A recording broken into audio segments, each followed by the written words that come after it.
The history of the ex-sugar factory in Banjaratma village is very interesting. This building has a unique Dutch design, and is important to learn about. The factory is over 100 years old. It was constructed by a firm called Onvicultuur Maatschappij from Amsterdam in 1908, during the time when General Johannes Benedictus van de Heutes was in charge of Indonesia. The factory served as a testing station for scientific research on sugar cultivation and production, aiming to achieve maximum output. Although it was the youngest sugar factory in Bribes Regency, it only started operating in 1913, 5 years after its construction. The factory had various facilities, including staff houses, a railway for transporting cane, and others. Unfortunately, after 19 years of operation, the sugar factory was forced to close in 1932 due to a lack of capital, caused by the Malaise crisis in 1930. During that time, many factories worldwide went bankrupt due to economic chaos.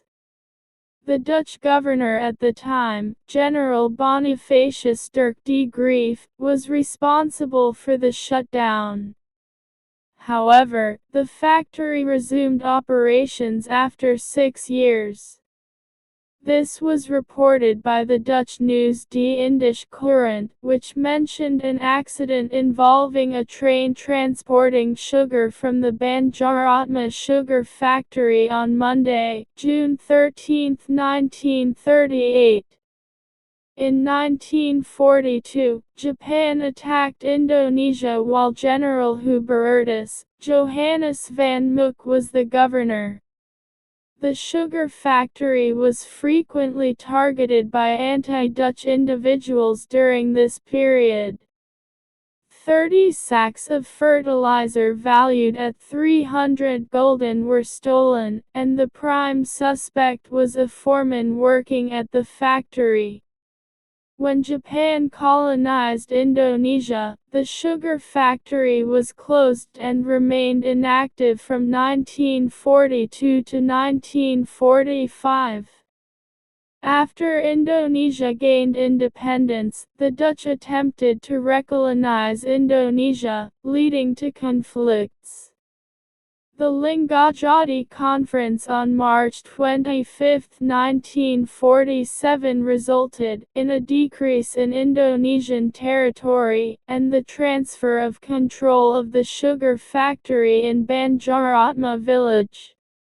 This sparked rebellion from the Indonesian Community Party PKI, and the Darul Islam organization. In 1952, the sugar factory was attacked and looted, including its machines, staff houses, and other facilities. The rebels successfully took control of the factory.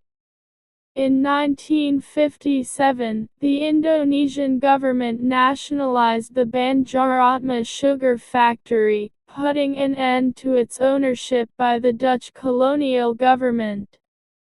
After 40 years of operation, the sugar factory was officially closed in 1997 due to significant financial losses. As a result, the building was neglected for a long time. According to Habibie 2019, there are plans to transform the Banjaratma sugar factory building in Bribes Regency into a rest area or service area tip along the Payagan Pemalang toll road at km 260. This initiative aims to revitalize the heritage building from the Dutch East Indies colonial era in 1908 and incorporate modern stalls within the rest area while preserving the original beauty of the cultural heritage. The Banjaratma sugar factory is a historical site from the Dutch East Indies era, starting in 1908. It holds cultural significance and should be protected as part of our history. The government has converted the site into a rest area along the Payagan-Pemalang toll road at km 260 in Bribs Regency. This initiative helps preserve the historical buildings and maintains their integrity.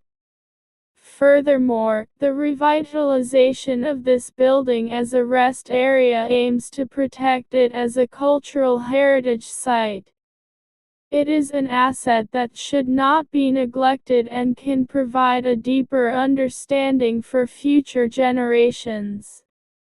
Moreover, the transformation of this place into a rest area is a beneficial decision. It is important to learn the history of the place around us and appreciate the struggle and sacrifice of Indonesian people under the colonialism. Moreover, learning this story makes realizing the development of technology and the condition of economy in that era, so that it affected to all of people, and it can give lesson that we should always thankful to live in this era, which has independent and has good economy condition. Revitalizing this sugar factory can give many benefits because that place become a media to learn the history and the Dutch architecture, then it can give impacts in economy for local people and it can increase the tourism in Bribs. Therefore, the building which is neglected will give many benefits, even though it was neglected for long time, and it will not be horrible place if we revitalize and protect it because it can become a heritage for younger to learn and never forget the history.